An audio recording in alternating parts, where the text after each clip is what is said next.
নমস্কার বন্ধুরা, হ্যাপি লাইফে আপনাদের সবাইকে স্বাগতম। আজকে চলে এলাম আরও কয়েকটি গুরুত্বপূর্ণ টিপস নিয়ে। এখন কিছুদিন অনেকগুলি টিপস আপনাদের সাথে শেয়ার করলাম, তো অনেক ভালোবাসা পেয়েছি এবং অনেক কমেন্টস পেয়েছি যে আপনাদের এই টিপসগুলো খুবই কাজে লাগছে। তো এই টিপসগুলো আপনাদের যখন খুবই কাজে লাগছে, আমারও খুব ভালো লাগছে টিপসগুলো আপনাদেরকে দিতে পেরে। এরকম আরও নতুন নতুন টিপস নিয়ে এসেছি, আশা করছি এই টিপসগুলো আপনাদের আরও বেশি বেশি কাজে লাগবে। তো চলুন টিপসগুলো আপনাদেরকে একটা একটা করে শেয়ার করা যাক। প্রথমে চলে এলাম টিপস নাম্বার 1-এ। আমরা শীতকালে বা গরমকালে যে কালেই বলুন না কেন, আমরা কিন্তু গাছ বসাতে ভালোবাসি, বিশেষ করে ফুল গাছ। আর এই শীতকালে গাঁদা ফুল বা আরও অন্যান্য রকম যে ফুল গাছ হয়, সেই গাছের গোড়ায় দেখবেন নানান ধরনের এই সাদা সাদা পোকা বা পিঁপড়ে হয়, যার ফলে গাছটা কিন্তু খুব তাড়াতাড়ি ঝিমিয়ে যায়। আমিও কিছু গাঁদা গাছ লাগিয়েছিলাম 4-5টার মতন, কিন্তু তার মধ্যে 2টো গাছ দেখলাম ঝিমিয়ে পড়েছে, দেখলাম গোড়ার দিকে সাদা সাদা পোকা হয়েছে। তো আমি এই ঘরোয়া এই টিপসটি প্রয়োগ করে দেখলাম এই গাছটা খুব ভালোভাবে আমি বাঁচিয়ে রাখতে পারলাম। তো আমিও ভাবলাম আপনাদের সাথে এই টিপসটা শেয়ার করি।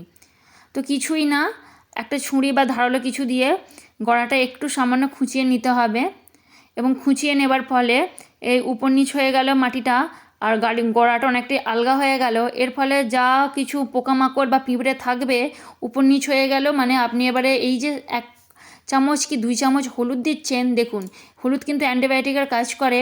এই হলুদ দেওয়ার ফলে পিঁপড়ে বা পোকা যাই থাকুক না কেন কিন্তু মারা যাবে এবং সরে চলে যাবে। আর কিন্তু এখানে ভুলেও আর মানে পোকা বা ওই পিঁপড়ের উপদ্রব হবে না। তো আপনারা অবশ্যই এই টিপসটা ফলো করে দেখতে পারেন বন্ধুরা। আশা করছি আমার মতন আপনারাও উপকৃত হবেন। এই ঘরে থাকা মাত্র একটা উপকরণ দিয়ে আমরা কিন্তু এত সুন্দর গাছটাকে বাঁচিয়ে রাখতে পারি। তো চলুন বন্ধুরা, চলে যাচ্ছি পরবর্তী টিপসে। চলে এলাম টিপস নাম্বার 2।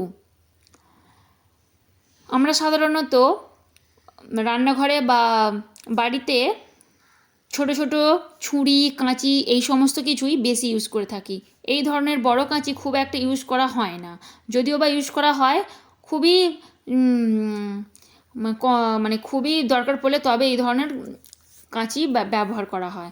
কিন্তু দীর্ঘদিন পরে থাকার ফলে এটা মরিচে ধরে যায়, এবং মরিচে ধরার ফলে জিনিসটা কিন্তু ধারটা অনেকটা কমে যায়। তো আপনারা বাড়িতে থাকা যে কোনো ধরনের মাজন নিতে পারেন। আমি এখানে নিয়ে নিচ্ছি কলগেট মাজন। এই কলগেট মাজনটা ভেতরে এবং বাইরে খুব ভালোভাবে লাগিয়ে নিতে হবে। এবার লাগিয়ে নেওয়ার পর এটা কিন্তু আপনারা 10 থেকে 15 মিনিট অবশ্যই রাখবেন, এবং যদি হাতে সময় থাকে তাহলে আধ ঘন্টা রাখবেন। এইভাবে ওপর নিচ থেকে আরম্ভ করে পুরো কাঁচিটাতে আমি মাজনটা লাগিয়ে নিলাম, এবং এখানে দিয়ে দিতে হবে কিন্তু এর সাথে আরেকটি উপকরণ। এখানে আমি দিয়ে দিচ্ছি 1 চামচ পরিমাণ লবণ। লবণটা এখানে স্কাবারের কাজ করছে। তো বন্ধুরা, আপনাদের বাড়িতে যদি আর এক ধরনের লবণ থাকে যেটা আয়োডিন প্রাপ্ত নয়, এই লবণ তো আমাদের খাবারের কাজে লাগে। তো তো এই লবণ কিন্তু আয়োডিন প্রাপ্ত, এবং এটা কিন্তু খুবই মিহি।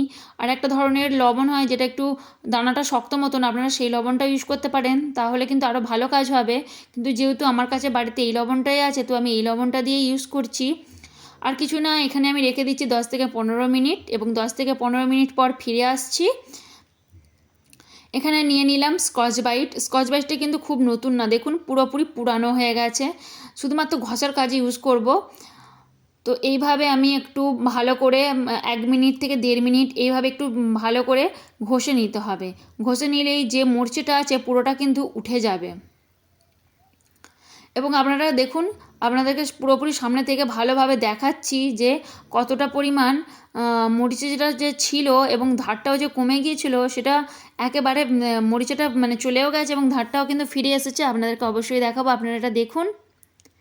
আর একটা কথা, যদি মাজনটা শুকনো হয়ে যায় তাহলে 2-3 ফোঁটা কিন্তু জল নিয়ে নিতে পারেন এখানে, আর জল নিয়ে এইভাবে ঘষে দিতে পারেন। এবারে একটা কাপড়ের মাধ্যমে, আপনারা সুতির কাপড় নেবেন, সুতির কাপড়ের মাধ্যমে ভালো করে এই পাশ ওই পাশ মুছে নেবেন। সামান্য যদি পারেন তো হালকা করে কাপড়টা ভিজিয়ে নিয়ে হালকা করে মুছবেন, কিন্তু যেন জল না থাকে, জলটা ভালোভাবে নিগড়ে তারপরে কিন্তু মুছে নেবেন। এবার যেহেতু আপনারা মাজনটা দিয়ে কিছু 1-2-3 ফোঁটা জল দিয়েছেন, আবার এই কাপড় ছেঁড়াটাও জল দিয়ে মুছছেন, তো জং এসে যেতেই পারে।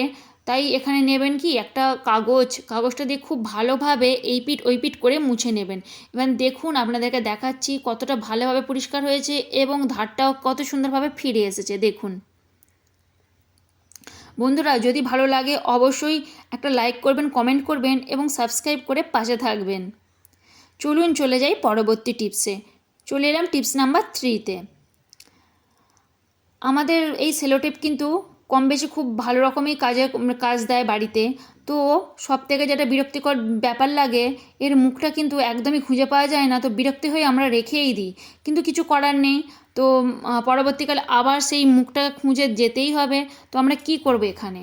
কিছুই না, যখন আমরা কোনো কাজ করব, ধরুন কাজটা হয়ে গেল, তখন এই সেলোটেপটা ইউজ করার পর সেলোটেপের মুখের গোড়ায় একটা এরকম ধরনের বোতাম বা শক্ত কিছু দিয়ে রাখবেন, যার ফলে খুব সহজেই আপনারা সেলোটেপের মুখটা আবার ফিরে পেতে পারেন, মানে খুঁজে পাবেন, যার জন্য কোনো রকম অসুবিধা হবে না, কোনো বিরক্তিও আসবে না এবং আপনাদের সময়ও বাঁচবে। তো বন্ধুরা, আমরা এই কম বেশি এইসব টিপস সবাই জানি, কিন্তু উপযুক্ত সময়ে আমাদের এই চিন্তাভাবনাগুলো মাথা থেকে বেরিয়ে আসে না বলেই আমাদের কিন্তু কাজেরও দেরি হয়, সময়েরও ক্ষতি হয়, আর আমাদের মেজাজও খিটখিটে হয়ে যায়। চলুন চলে এলাম পরবর্তী টিপসে। এটাই হলো টিপস নাম্বার 4। যেমন এখানে নারকেল তেল যদি আমরা শীতকালে ইউজ করি, তো নারকেল তেলটা বসে যায়। আর এইভাবে নারকেল তেল বসে যাওয়ার ফলে দেখুন আমরা কত রকমভাবে এটা টেপাটেপি করি, কিন্তু কিছুতেই আর নারকেল তেলটা বেরোয় না। এখানে আমিও দেখুন কতটা পরিমাণে চাপ প্রয়োগ করেছিলাম, কিন্তু কিছুতেই বেরোলো না। তো যার জন্য আমি এখানে নিয়ে নিলাম একটু গরম জল। গরম জলটা গ্লাসে নিতে হবে, যেহেতু বোতলটা এরকম লম্বা আকৃতির। তো গ্লাসে নিলে গ্লাসটা কিছুক্ষণে এইভাবে ডুবিয়ে রাখলেই তেলটা কিন্তু খুব সহজেই তরল হয়ে যাবে আর আমাদের প্রবলেমও সলভ হয়ে যাবে। দেখুন আমি হাতে নিয়ে দেখাচ্ছি, বেশিক্ষণ না, একটুখানি একটু ডুবিয়ে রাখার ফলেই এই দেখুন। তো আমাদের তো প্রতিদিন রোদে দিতে মনে থাকে না যে রোদ্দুরে দিয়ে রাখবো, আর এখন শীতকালে রোদও বেরোবে না। তো দেখুন, এবার চলে এলাম পরবর্তী টিপসে। এখানে চলে এলাম টিপস নাম্বার 5।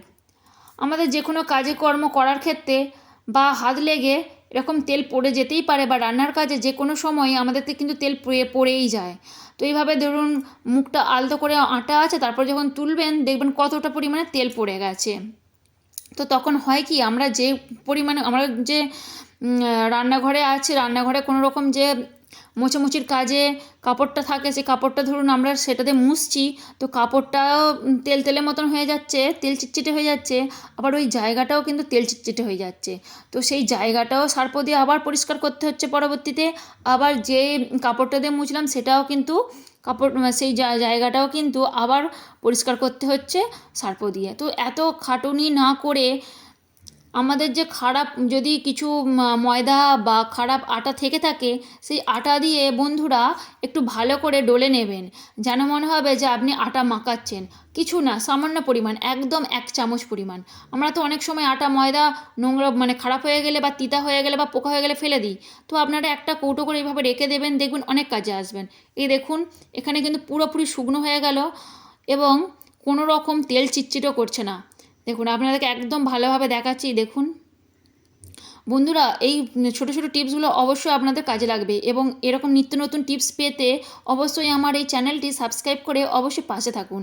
আর এতগুলো যে আমি আপনাদেরকে টিপস দেখাচ্ছি, এই টিপসগুলোর মধ্যে কোন টিপসটা আপনাদের সবথেকে সুন্দর লাগছে এবং ভালো লাগছে এবং উপকারে আসতে পারে বলে আপনাদের মনে হচ্ছে, অবশ্যই কিন্তু সেটা কমেন্টে জানাবেন। চলুন চলে আসি পরবর্তী টিপসে। চলে এলাম টিপস নাম্বার 6-এ। আমাদের বাড়িতে নানান ধরনের খাবার দাবার এই পাশে ওই পাশে থাকে। ধরুন একটু নলেন গুড় বা কখনো ধরুন বিস্কুট বা আটা মাখিয়ে রেখে দিচ্ছি, আধ ঘন্টা কি বা 1 ঘন্টা পর রান্নাটা করব, কিন্তু দেখি চারিদিকে পিঁপড়ে ভর্তি হয়ে যায়। তো সেক্ষেত্রে আমরা কি করব? কিছুই না, বাড়িতে থাকা উপকরণ দিয়েই এই পিঁপড়ের হাত থেকে আমরা সহজেই মুক্তি পেতে পারি। আমরা এখানে নিয়ে নেব ঘর মোছার জন্য যে জল নিই, সেই জল নিয়ে নিলাম 1 বালতি বা আধ বালতি, আপনারা আপনাদের পছন্দ মতন যতটুকু জল নেন নিয়ে নেবেন। এবং আধ বালতি জলের জন্য আমি এখানে নিয়ে নিচ্ছি 2 চামচ পরিমাণ লবণ। হ্যাঁ বন্ধুরা, যেই লবণ আমরা বাড়িতে খাবার জন্য ইউজ করি, রান্নার জন্য ইউজ করি, ঠিক সেই লবণ, আর কিছুই না। এই লবণ আপনারা শুধুমাত্র জলে মেশান এবং ঘরটা মুছুন, দেখবেন পিঁপড়ের উপদ্রব একদম কমে গেছে। চলুন বন্ধুরা, চলে আসি পরবর্তী টিপসে। চলে এলাম টিপস নাম্বার 6-এ।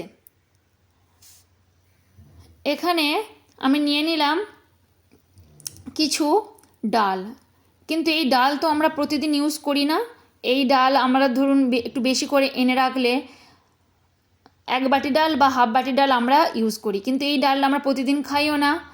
তো ছোলার ডাল বা মটর ডাল, এইটা আমরা কি করব, অনেক দিন স্টোর করে রাখার ফলে পোকা ধরে যায়। তো এই পোকার হাত থেকে বাঁচার জন্য আমরা অনেক রকম পদ্ধতি অবলম্বন করি।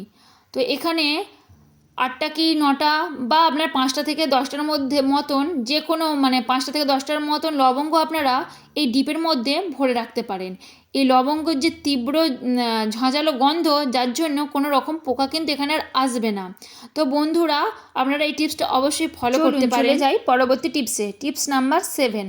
আমাদের বাসনপত্র মাজা হয়ে গেলে দেখুন ঠিক এই রকমভাবে আমাদের সিলিংটা চাই পরিষ্কার করে নিতে এবং চকচকে করে নিতে। এটা আমি একদম কিন্তু কোনো কিছু ইউজ করা হয়নি এখনও পর্যন্ত, শুধুমাত্র বাসনটা মেজেছি। এবার দেখুন এখানে কিছুই না, দিয়ে দিচ্ছি সামান্য পরিমাণে লবণ। এবং লবণ আর বাড়িতে আমাদের ধরুন লেবু তো আমরা ভাত দিয়ে খেয়েই থাকি, কিছুই না, লেবুর এই খোলাটা দিয়েই বা খোসাটা দিয়েই আপনাদের শুধুমাত্র একটু চাপ দিয়ে এইভাবে ঘষে নেবেন। তো বন্ধুরা, আমরা এখানে সাবান বা সার্ফ কোনো কিছু ইউজ করছি না, শুধুমাত্র বাড়িতে যে আমরা খাবার জন্য যে খাদ্য লবণ ইউজ করি সেই লবণ আমরা কিন্তু এখানে ইউজ করছি, আর তার সাথে নিয়ে নিচ্ছি একটু লেবুর খোসা। ব্যাস, এইটা ভালো করে শুধুমাত্র একটু চেপে চেপে রগড়ে নিন। বিশ্বাস করুন, সাবান বা সার্ফের থেকেও খুব ভালোভাবে পরিষ্কার হয় এবং একটা ভালো স্মেলও হয়। তো বন্ধুরা দেখুন, আমি এখানে আপনাদেরকে ধুয়ে দেখাচ্ছি কতটা পরিমাণে চকচক করছে। সাবান শ্যাম্পু দিলে বা সার্ফও দিয়ে তো এগুলো পরিষ্কার করলে খুব ভালো রকম চকচকে করবেই, কিন্তু আমরা যদি সামান্য পরিমাণে কাজে লাগবে।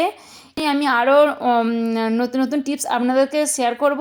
তো আপনাদের কোন টিপসটা ভালো লাগলে অবশ্যই অবশ্যই কমেন্টে জানান। আপনাদের একটা কমেন্ট, একটা লাইক, একটা সাবস্ক্রাইব আমাকে পরবর্তী ভিডিও বানাতে মোটিভেট করবে। তো নমস্কার বন্ধুরা, আসছি আরও পরবর্তী ভিডিও নিয়ে। তো ততক্ষণের জন্য আপনাদেরকে অনেক অনেক ভালোবাসা, এবং আপনারা সবাই ভালো থাকবেন আর এইভাবেই আমার পাশে থাকবেন। শেষ পর্যন্ত দেখার জন্য অনেক অনেক অনেক ধন্যবাদ। এইভাবেই পাশে থাকুন আর আমাকে এগিয়ে যেতে সাহায্য করুন।